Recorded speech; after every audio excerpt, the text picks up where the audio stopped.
அனைவருக்கும் வணக்கம். பத்ரகாளி மந்திரம் யூடியூப் சேனல் சார்பாக நம்ம இன்றைக்கு பதிவில் என்ன பார்க்க போகிறோம் அப்படின்னா, கணபதியோட ஒரு அற்புதமான ஒரு மந்திரத்தை பற்றி தான்.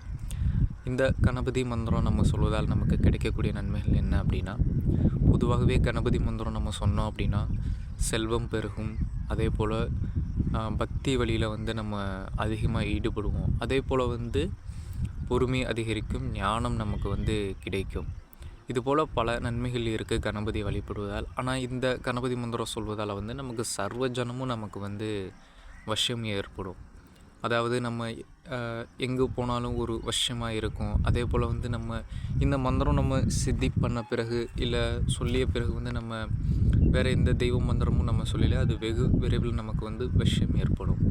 அப்போது இந்த மந்திரத்தை நம்ம எப்படி பண்ணணும் அப்படின்னா, மொத்தம் 48 நாள் பண்ணணும். 108 ஊர் வச்சு காலை மலையில் ஒரு கணபதியோட ஃபோட்டோ வச்சு பூக்களால் அலங்காரம் செய்து, அதாவது எருக்கும் பூ, அருகம்பூ மாலை வைத்து, வாழை இலையில் பொறி, அவுள், சுண்டல், தேங்காய், வாழைப்பழம், பத்தி சுடம் பொருத்திட்டு, ஒரு நெய் விளக்கு ஒன்று ஏற்றிட்டு, படையல் முதல் நாளும் 48வது நாளில் கடைசி பூஜை அப்போ மட்டும் போட்டால் போதும்.